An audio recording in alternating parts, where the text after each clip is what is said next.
নমস্কার, America with বাঙালিয়ানা চ্যানেলের আরও একটা নতুন ব্লগে আপনাদের সকলকে স্বাগত জানাই।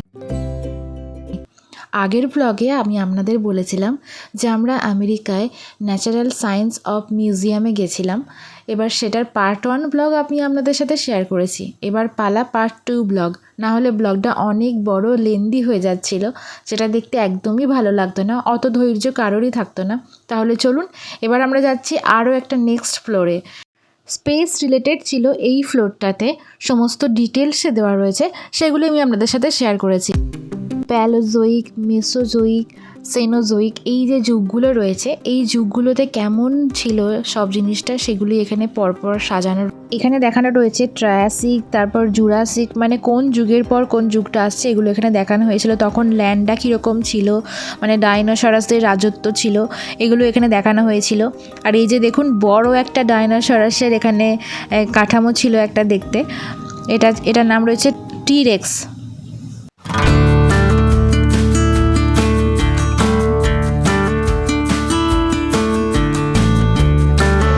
টিরেক্স হচ্ছে সব থেকে বড় ডাইনোসর ছিল।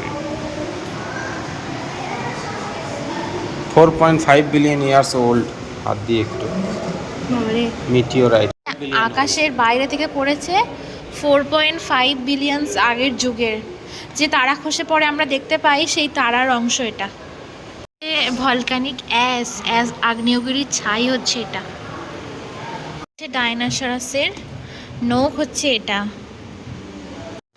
কোন যুগে কীরকম ডাইনোসরাস ছিল সেগুলো এখানে ডিসপ্লে করা ছিল। এটা হলো ডাইনোসরাসের একটা হাড়। এটা মেসোজোইক যুগে 144 মিলিয়ন বছর আগে এই ডাইনোসরাসটা ছিল পৃথিবীতে। ও ডাইনোসরাসের ডিম এটা।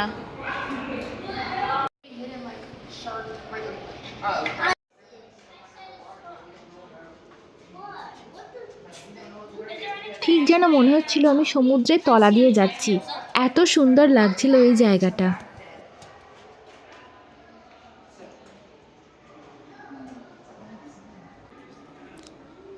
সিল মাছ। এটা ছিল একটা বিশাল গ্রাউন্ড স্লথ, প্রচুর মোটা ছিল এর হাড়গুলো। তাহলে যখন জ্যান্ত ছিল সেটা কত বড় ছিল। এটা দেখুন কি বিশাল আকার একটা ডাইনোসরাস, মানে এটার নিচে আমাকে জাস্ট একটা ছোট্ট পুতুলের মতো লাগছে। তার মানে এটা যখন জ্যান্ত ছিল তাহলে কত বড় ছিল।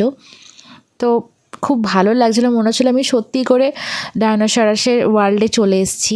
মানে আমার এই ধরনের সিনেমা দেখতে খুবই ভালো লাগে, যেগুলো অ্যাডভেঞ্চারাস টাইপ, যেমন সার্কের বা ডাইনোসরাসের। তো এখানে এসে মনে হচ্ছিলো আমি সত্যি সত্যি কোনো জুরাসিক ওয়ার্ল্ডে চলে এসেছি, এত সুন্দর লাগছিল এটা।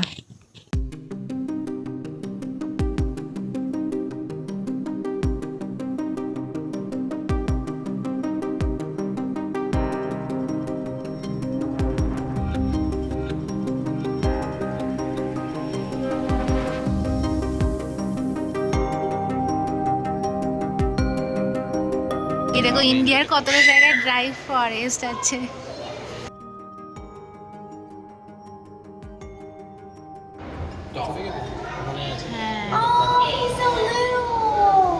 এই দেখো কচ্ছপ, এগুলো কিন্তু জ্যান্ত। It's a hellbender. It bends hell? I can't tell if he's sleeping or not.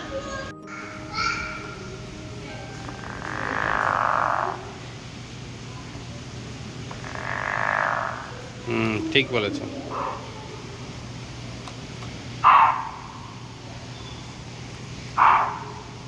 ভুল পুষ্কর আরে ডিয়ারের ডাক, এটা হরিণের ডাক এরকম।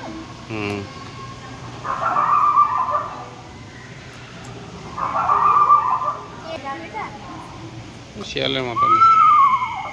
এখানে ছিল কোনটা কার ডাক সেটা আইডেন্টিফাই করে ঠিক বললে ঠিকটা হবে, আর না হলে ভুল হলে আবার ট্রাই এগেন, এটা হচ্ছিল। আর এখানে রয়েছে বিভিন্ন রকমের পাখির বাসা, কোনটা কোন পাখির বাসা সেখানে এটা দেখতে হচ্ছিল এই বোর্ডগুলো তুলে তুলে। খুব মজা লাগছিলো এগুলো দেখতে, যে কোন পাখির বাসা কীরকম দেখতে সেটাও কিন্তু এখানে দেওয়া ছিল। এই তো সামনে এই বাবা এটা অরিজিনাল তো, এই বাবা অরিজিনাল সাপ। তাহলে এইগুলো এই দেখো এটাও নড়ছে, এটাও অরিজিনাল সাপ, ঘুমাচ্ছে।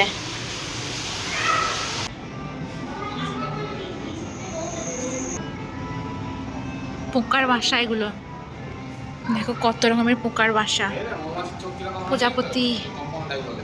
এগুলো রাখা ছিল অরিজিনালভাবে, প্রজাপতি তৈরি হচ্ছিল সেগুলো এখানে এরকমভাবে ছিল যে একটার পর একটা ধাপ দেখানো হয়েছে। এই জায়গায় ছিল জীবন্ত প্রাণী, মানে ভেতরে দেখতে পাচ্ছি বাইরে থেকে অনেক অনেক প্রজাপতি উঠছিল, তাছাড়া অনেক পাখির বাসাও ছিল।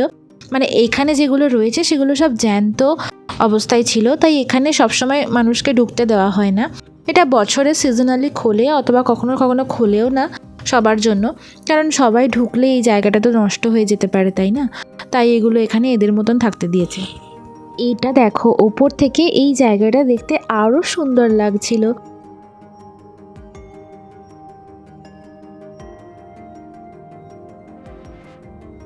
এরপরে যে জায়গাটায় যাচ্ছি সেটা দেখলে মনে হবে পুরো আমি কোনো ডাইনোসরাস বা অ্যাডভেঞ্চারাস জাতীয় কোনো মুভি দেখছি। মানে যে রিসার্চগুলো হয়ে থাকে সেই ধরনের ল্যাবে আমরা প্রবেশ করছি এখান থেকে। তো মিউজিয়াম থেকে ডিরেক্ট একদম ওখানে চলে যাচ্ছি। দেখতে পুরো অসাধারণ লাগছিল, আর মনে হচ্ছিল আমি সত্যি সত্যি যেখানে এই ধরনের সিনেমাগুলো শ্যুট হয়ে থাকে সেই রকমের কোনো জায়গায় চলে এসেছি।